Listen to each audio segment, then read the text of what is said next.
नूरपुर गांव में रहने वाली सीमा और अंकु दो भाई बहन थे। वो बचपन से ही अनाथ थे। उनके माता पिता का देहांत कई साल पहले हो गया था। वो दोनों कूड़ा बिनने का काम करते थे। दीदी, बहुत दिन हो गए, कुछ अच्छा नहीं खाया, आज कुछ अच्छा सा खिला दो। बस इतनी सी बात, चलो मैं खिलाती हूँ। दोनों कल्लू हलवाई की दुकान पर गए और एक एक समोसा खाया। आज तो मजा ही आ गया दीदी, अगर ऐसा ही खाना रोज मिल जाए तो मजा ही आ जाए। नहीं भाई, रोज रोज हम ये अमीरों वाला खाना नहीं खा सकते। हमारे पास जितना है उसी में संतुष्ट रहना सीख। कुछ रोज बाद उस गांव में तेज बारिश आई और उनकी झोपड़ी बह गई। उनके पास जो भी सामान था वो बारिश में बह गया। दीदी आप रो मत, हम सेठ को जाकर बताते हैं तो वो हमारी कुछ न कुछ मदद जरूर करेंगे। वो खड़ूस कहीं का सेठ, वो तो एक नंबर का लालची है। भला वो हमारी क्या मदद करेगा। चलो तो दीदी एक बार हम उनको अपनी परेशानी बताते हैं। उनका सेठ बड़ा ही खड़ूस था। वो हमेशा उनको कबाड़ के बेहद ही कम पैसे देता था। कुछ देर बाद वो दोनों सेठ के घर पहुँचे और सीमा ने मालिक से कहा, सेठ जी कुछ पैसे चाहिए, खाना खाना है। बारिश में हमारा घर और सब सामान बह गया। हम जल्दी कबाड़ा बिनकर आपके पैसे लौटा देंगे। तभी सेठ की पत्नी उर्मिला भी वहाँ आ जाती है। उर्मिला बहुत ही बुरे स्वभाव की थी। पैसे क्या पेड़ पर उगते हैं? सेठानी जी आप जो कहोगे मैं करूँगी। मेरा छोटा भाई है, इसे लेकर मैं कहाँ जाऊँगी। आपकी दुकान के बाहर जो टीन का छप्पर है उसके नीचे ही रह लेंगे। ठीक है रह लेना, लेकिन दुकान के बाहर क्यों? यहाँ हमारे तबेले में रह लेना, लेकिन उसके बदले में तुम्हें मेरे घर का सारा काम करना होगा। रहने के साथ 2 वक्त की रोटी भी दूंगी तुम दोनों को। बोलो मंजूर है? ठीक है मालकिन, मुझे मंजूर है। बारिश का मौसम था। दोनों भाई बहन तबेले में जो खाली जगह थी वहाँ बोरा बिछाकर सो जाते हैं और अगली सुबह घर का सारा कामकाज निपटाकर कूड़ा बिनने के लिए निकल जाते हैं। दीदी आज सेठानी के घर पकवान बनने की बहुत ही अच्छी खुशबू आ रही है। लगता है कचौड़ी बन रही है। आज तो मजा ही आ जाएगा कचौड़ी खा के।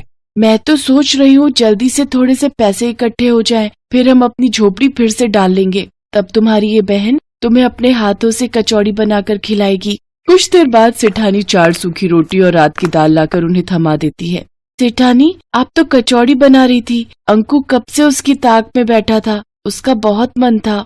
चुप कर, तू ये अमीरों का खाना है और तुम जैसे भिखारियों के लिए नहीं है। चुपचाप से ये दाल रोटी खाओ और फिर सो जाओ। सुबह 4 बजे उठकर गाय भैंस को चारा भी डालना है तुम लोगों ने। सेठानी वहाँ से चली गई। सीमा और अंकु की आंखों में बासी खाना देखकर आंसू आ गए। फिर सीमा ने अंकु से कहा, तू मत रो छोटे, मैं जल्दी तुझे कचौड़ी बनाकर खिलाऊंगी। दिन भर काम करके भूख लगी थी, इसलिए उन्होंने बासी खाना खा लिया और फिर तबेले में सो गए। अगले दिन घर का काम निपटाकर जब वो कूड़ा बिनने गए तो अंकु ने वहाँ एक चमकती हुई चीज देखी। दीदी यहाँ आओ, देखो तो ये क्या है।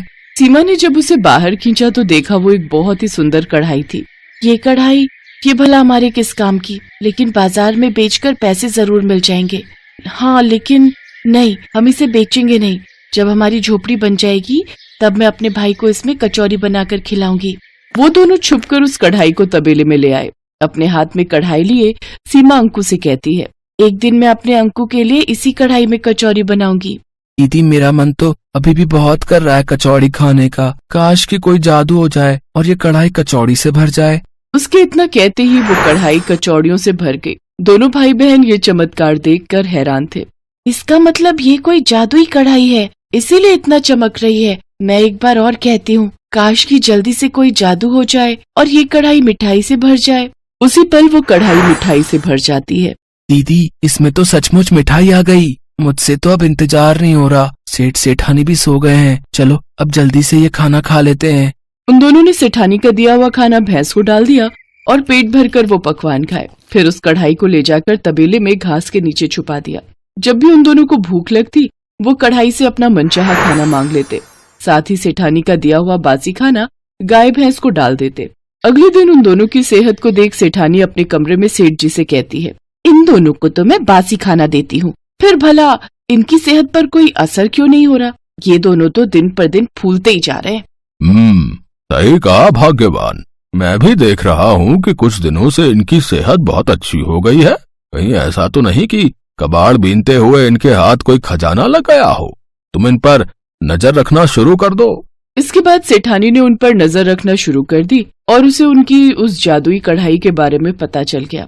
भाई आज जो तेरा मन है इस जादुई कढ़ाई से मांग ले। काश कि कोई जादू हो जाए और ये कढ़ाई मैगी से भर जाए। पल भर में ही वो कढ़ाई ढेर सारी मैगी से भर जाती है। दोनों भाई बहन बड़े मजे से उसे खाते हैं। अच्छा, तो ये वो जादुई कढ़ाई है जो इन गरीबों को अमीरों वाला खाना देती है। इससे तो मुझे चुराना ही होगा। अगले दिन मौका मिलते ही सेठानी ने वो कढ़ाई निकाल ली। देखो जी, ये उन बच्चों की सेहत का राज, ये जादुई कढ़ाई जिसे मैं चुरा लाई। अब देखो, मैं तुम्हारे लिए गर्मा गर्म पकवान बनाती हूँ। ए जादुई कढ़ाई, अपना जादू दिखा और हमारे लिए बिरयानी बना दे। अरे वाह, ये तो कमाल हो गया। अब तो तुम्हें कभी खाना बनाना ही नहीं पड़ेगा। तुम्हारी मेहनत भी बचेगी और राशन पानी का खर्चा भी। बिरयानी खाकर तो सचमुच मजा ही आ गया। अब बस गर्मा गर्म दूध मिल जाए तो फिर तो मजा ही आ जाए। लो, अभी लो। ए जादुई कढ़ाई, जल्दी से गर्मा गर्म दूध दे दे। गरम दूध देख सेठानी ने कहा, ए जादुई कढ़ाई, हमारे यहाँ हमेशा ही गरम गरम दूध की नदियाँ बहती रहे।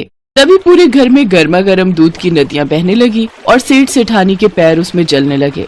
अरे बस कर जादुई कढ़ाई, जल्दी से दूध देना बंद कर दे।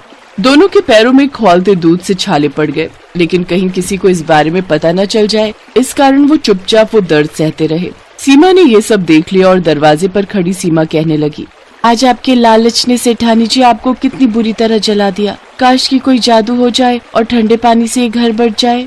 कढ़ाई से ठंडा पानी निकलने लगा और सेठ सेठानी जलने से बच गए। ए जादुई कढ़ाई, तू जहाँ से भी आई है वहीं वापस चली जा। सेठ सेठानी दोनों ने अपने किए की सीमा से माफी मांगी। वो जादुई कढ़ाई हमेशा हमेशा के लिए गायब हो गई। तुम नहीं होती तो आज हम जल ही जाते। तुमने हमारी जान बचाई है, इसलिए आज से तुम तबेले में नहीं, मेरे घर में मेरे बच्चे बनकर रहोगे। साथ ही अब मैं तुम्हें रोज अमीरों वाला खाना खिलाऊंगी।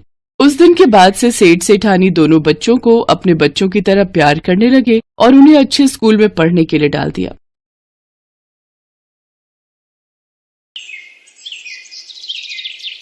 सब्जी ले लो, सब्जी हरी हरी ताजी बढ़िया सब्जी। ओ भैया, सब्जी वाले, जरा रुकना। हाँ बोलिए माताजी, क्या दे दूं?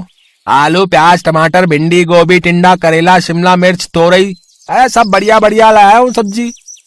एक करेला दे दे। बस एक करेला? एक मतलब 1 किलो ना, अभी तोल देता हूँ। अरे अरे, इतने सारे थोड़ी, एक करेला।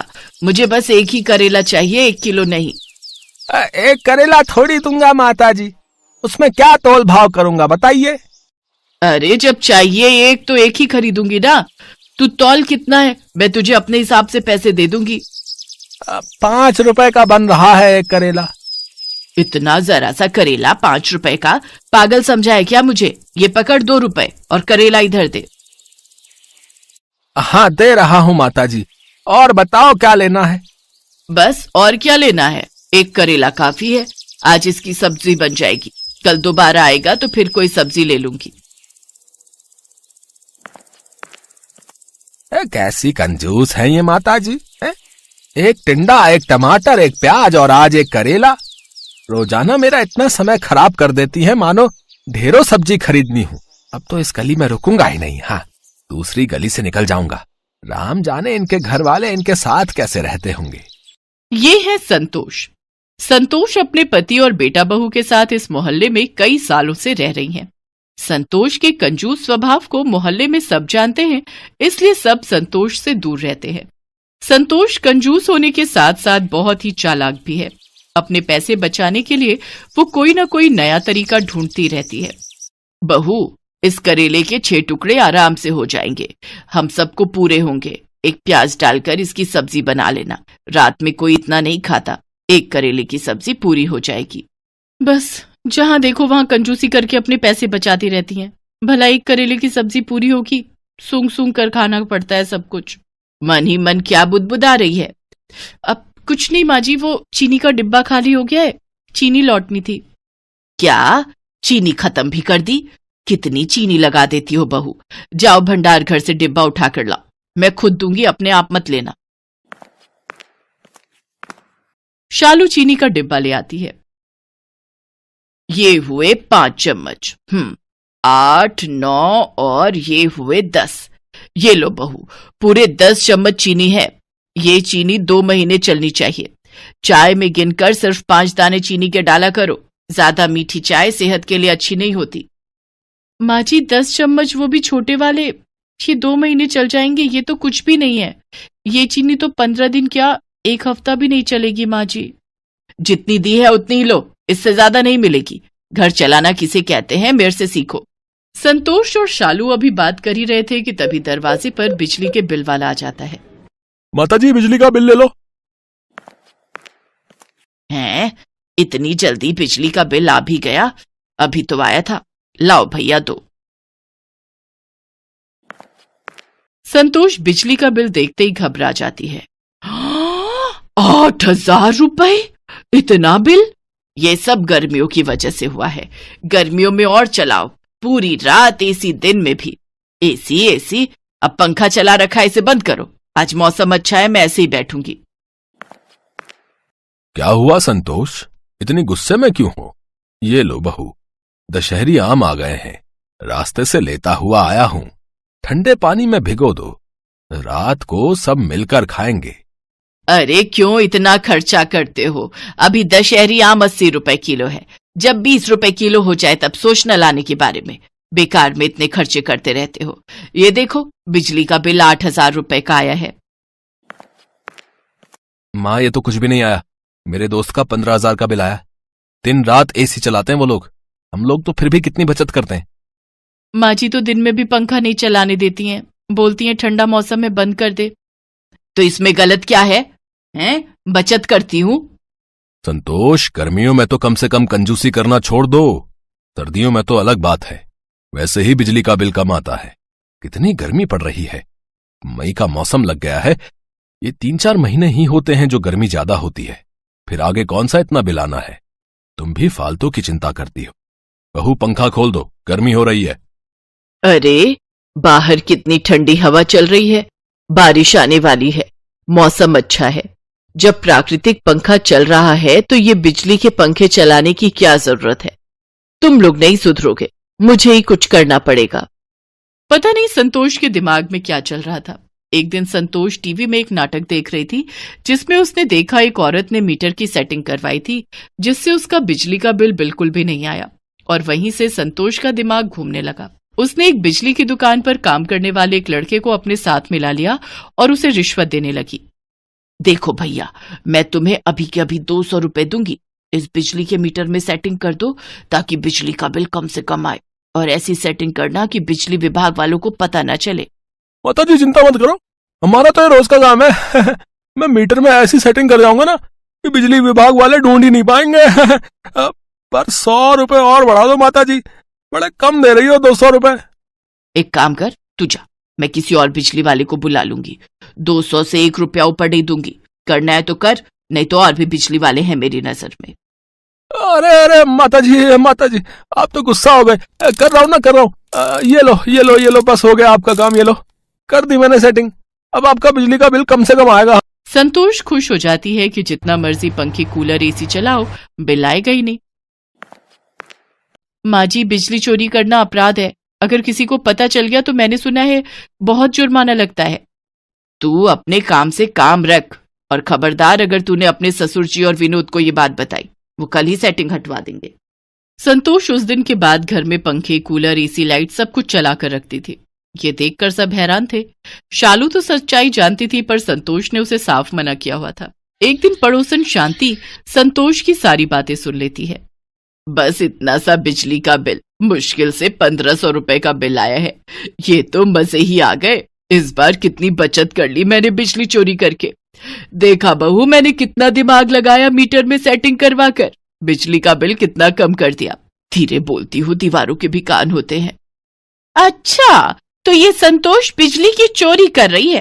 उड़ा लो मजे, कल ही जाती हूँ बिजली विभाग में संतोष के खिलाफ बिजली चोरी की रिपोर्ट करने।